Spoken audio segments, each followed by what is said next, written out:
Hello, my name is Caroline Hanson. I am a senior student here at KVCC, a part of the culinary program. And today I'm going to create an easy to follow stir fry for you while focusing on blanching cooking methods. So here today I have asparagus, I have some of the stalk and the heads.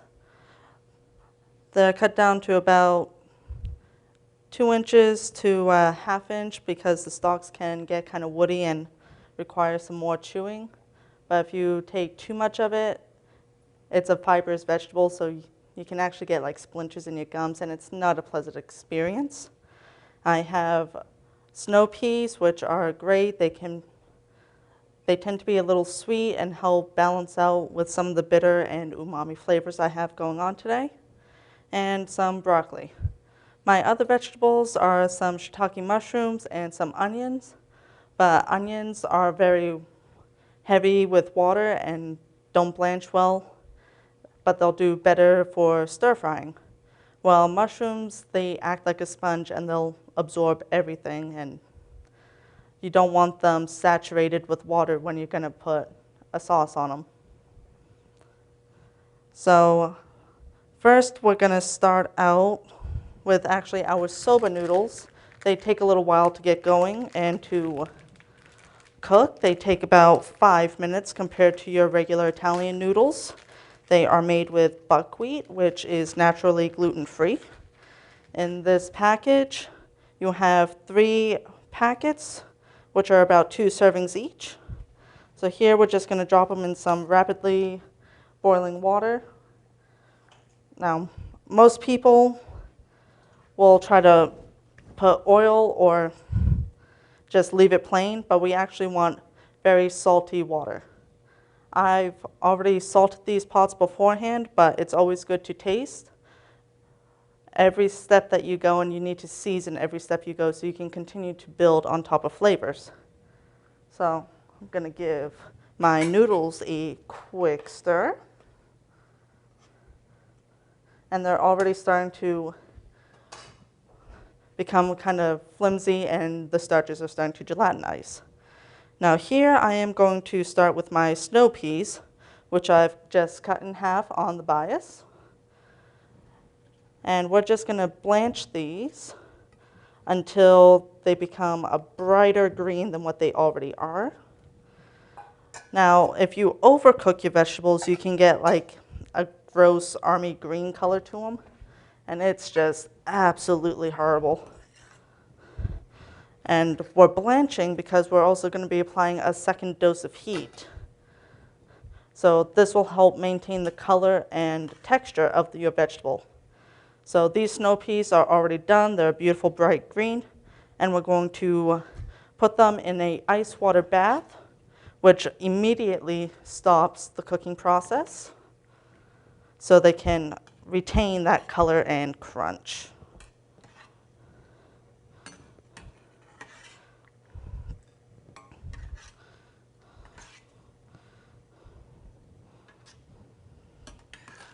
If I can get them out of here.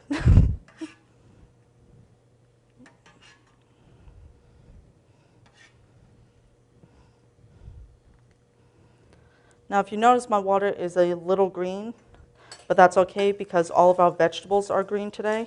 But if you were, say, blanching cauliflower and broccoli, you'd want to do the cauliflower first.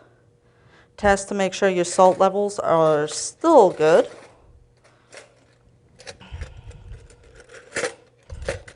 If I can find a spoon, there we go.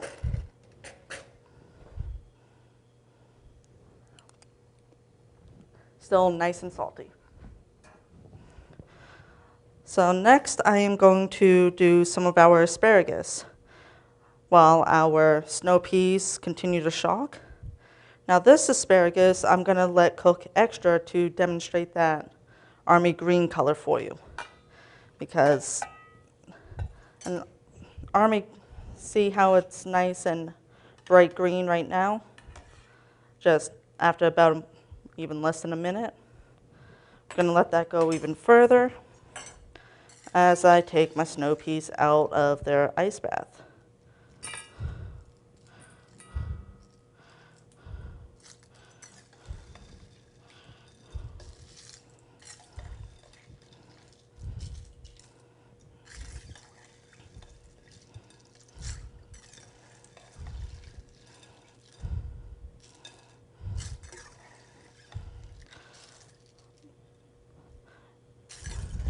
Now, as you do multiple things at once, when you're blanching and things, you don't want to forget about your vegetables in the ice bath, because then they'll also become waterlogged that way, which just helps take away from the flavor and the texture.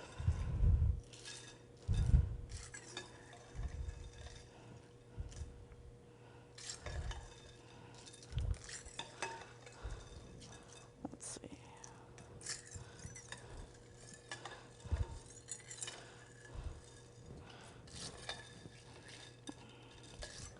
There we go. Snow peas are all set. And let's take a look at our noodles. I'm just gonna pull one out, see how it's doing. Yes, it's a little hot, so you gotta be a little careful. Snaps perfectly. And perfectly done and al dente. Now this means to the teeth, so it still has a little bite to it. And we're gonna drain these.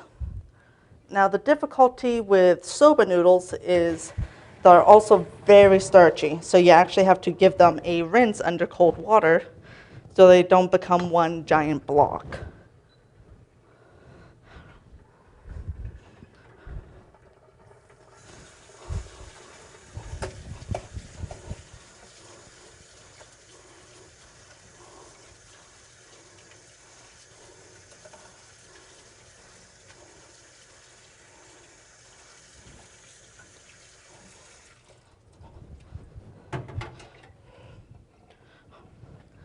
And while I'm at it, I'm just going to give my hands a quick wash since I tasted those noodles.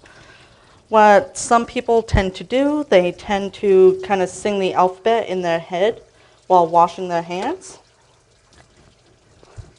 just to make sure they've scrubbed long enough, gotten in between all their fingers and things like that.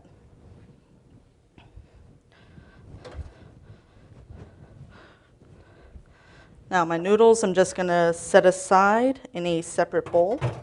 And to help prevent that gelatinizing process again, I'm going to add in a little bit of sesame oil. This is an oil derived from sesame seeds that is pressed when you toast your sesame seeds. So it has a very strong, very kind of nutty flavor to it, and a very strong but beautiful scent.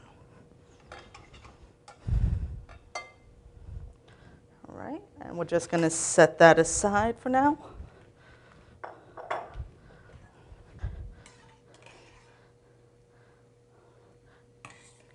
Now my asparagus here is starting to become really wimpy and kind of sickly looking.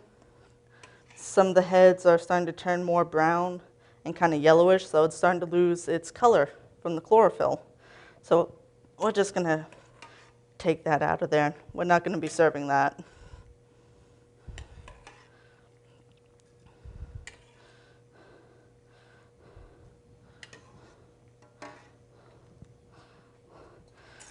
I'm just going to give the rest of this a quick blanch. And again,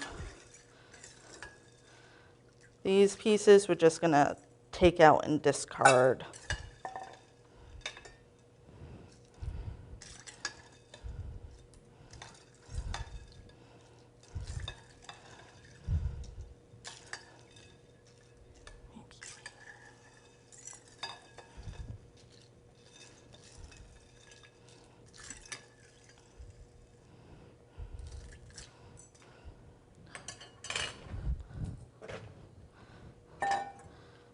And it looks like the rest of this asparagus is all set, still nice and firm, but nice and bright green. It's a super quick process, so you really cannot walk away from it and leave it to its own purpose. And even say you're not using your blanched vegetables right away, you can lay them out on a tray and put them in your freezer to help individually quick freeze every single one of them, and you can use them at a later time. And it'll also give you a boost to a quick family meal, because your vegetables are already par-cooked for you.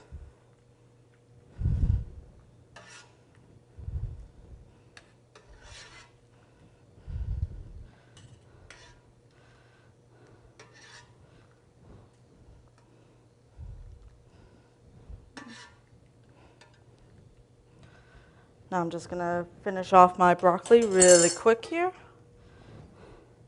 See how it's kind of matte and sort of green? Boiling salty water is just like magic. Just brings out all the color.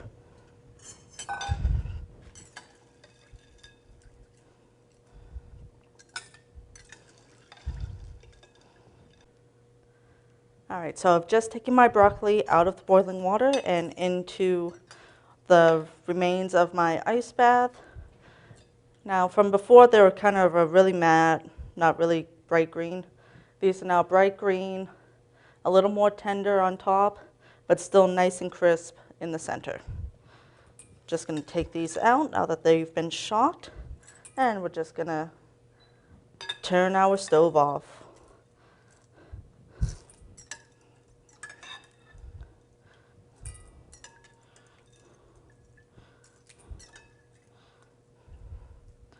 All right, so that is now all set. Gonna set these aside to do their rest for a little bit. And I'm gonna grab a bowl and a whisk. So now I'm gonna make my sauce.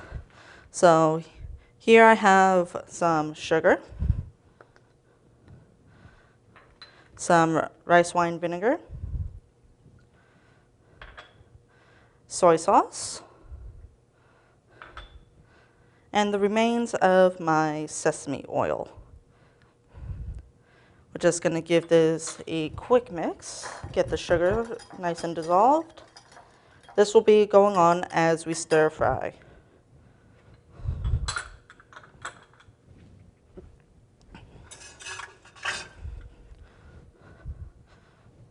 And just take these out of the way. That's still very hot.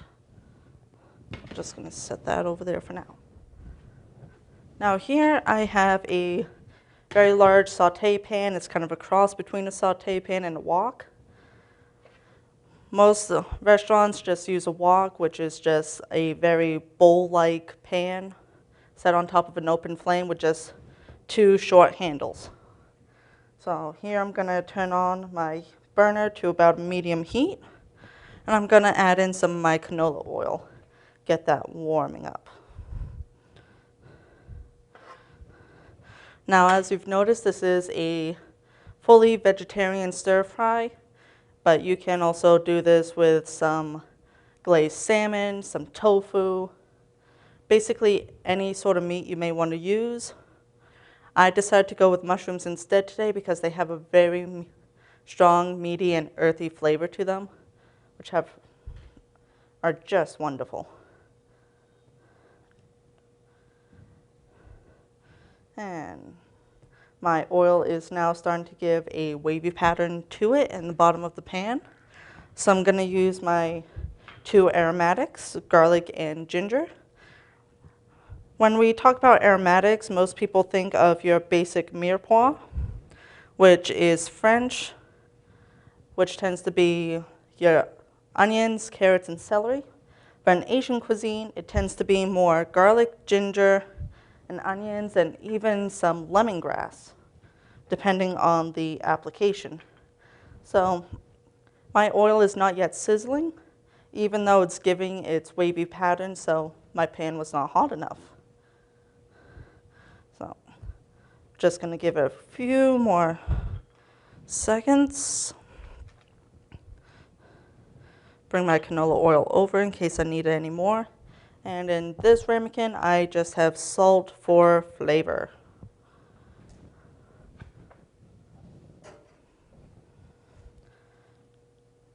All right, now my garlic is starting to sizzle. And you're going to want to keep an eye on it because garlic can burn very quickly. So I'm also going to add in some minced ginger. For those not familiar, ginger is a Asian root that is very strong and spicy in flavor, while garlic is the spicy tulip bulb, basically, which is popular all over, and there are many varieties of it that you can even find right here in Maine. You have elephant garlic and some Italian varieties, along with a stronger Asian variety as well that you can get from China. So I'm just gonna toast that till it gets slightly translucent, and now I'm going to add my onions, which I have finely minced up. Well, not minced, diced.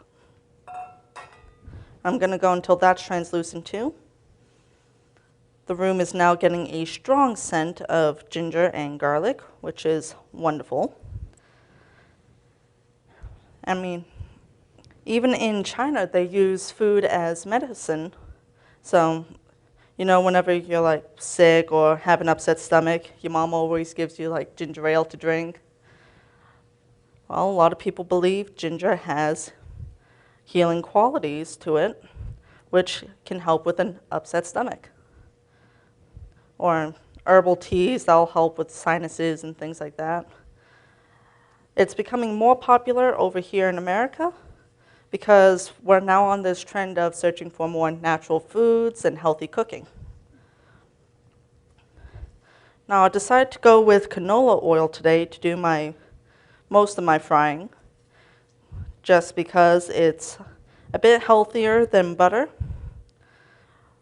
and it also has a very high smoking point, especially since I'm dealing with high temperatures. If I was to do a olive oil instead, it would smoke and just cause an extremely bitter flavor to whatever I'm cooking in it. Now my onions have gone a bit translucent, and my garlic still isn't burning yet. So stir frying compared to sauteing is you would let it sit in the pan, mind its own business, let it brown up, do its thing. But with stir frying, you're constantly moving it just because you don't want to burn in a single place. Now that my onions are translucent, I am going to add in my mushrooms. Start getting those nice and toasted and help absorb some of the release of the onion juice and some of the garlic and ginger. Now when you work with ginger, surprisingly enough, when you grate it, you can actually squeeze it through a cheesecloth and get quite a bit of juice from it as well, even though it's very fibrous. Just gonna add a pinch of salt. As like I said earlier, you gotta season every layer of your dish and taste as you go, because you can always add more but never take it away.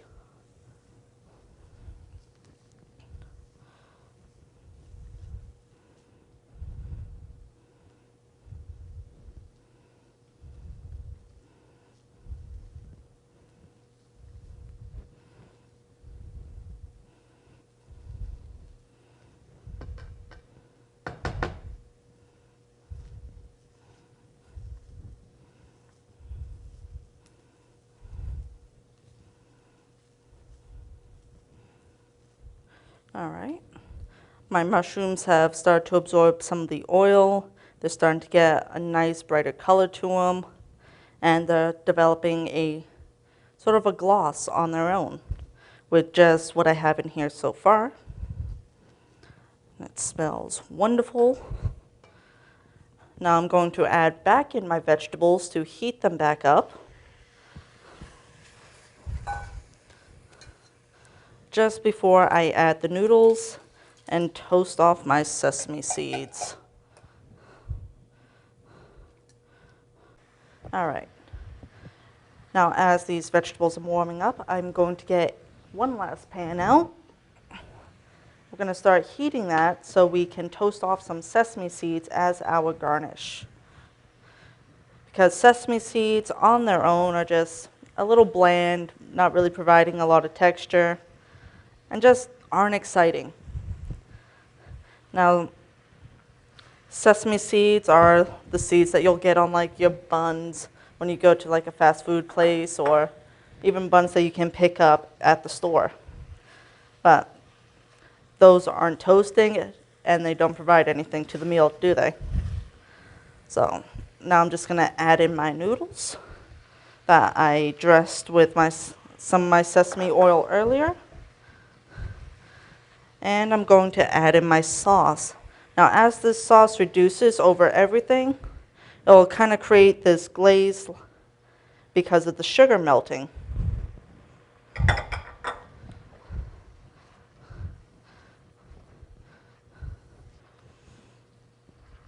And you get the sharpness from the rice vinegar right now in your steam, just coating the noodles. The mushrooms are soaking it right up.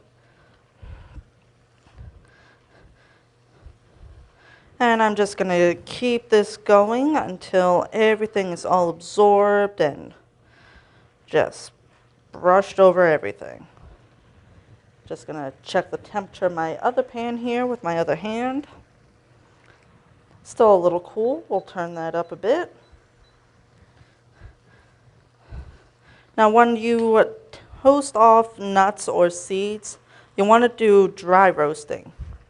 Now what that is just adding them to a pan or a baking sheet without any oil, because nuts and seeds have plenty of oil on their own. And because they do have so much oil, you have to be careful about them burning and turning black. But if you get in that just sweet spot, they're perfect.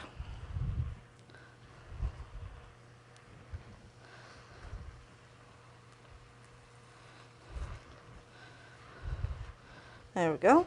Everything's absorbed right here on the dish. Gonna take away my extra oil and salt and wipe this down from some of my excess water.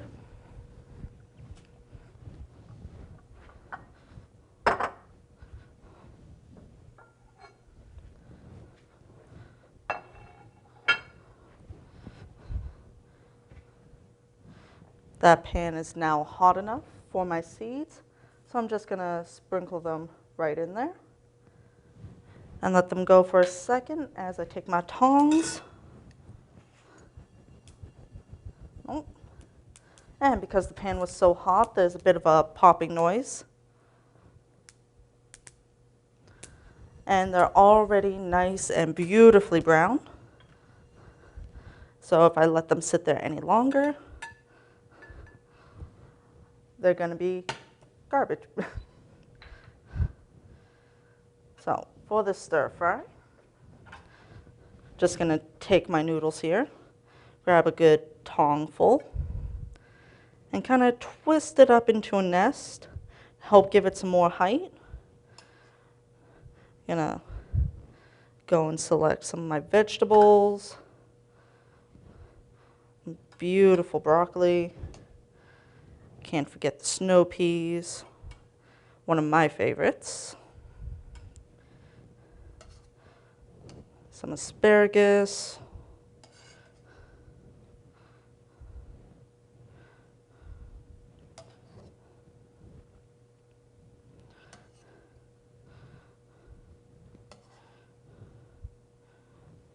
Now, just gonna use the tongs, help fix up the plating a little. Yes, it's a stir fry, but it doesn't mean that you can just splatter it on a plate. No. You're a culinary student. You're better than that. And we're just going to take our warm toasted sesame seeds and sprinkle over the top. Add just a little more color and help bring out that sesame oil flavor in our sauce. And before you serve, just wipe down your edges with a towel or some cheesecloth with white vinegar, and easy vegetarian stir fry is all set.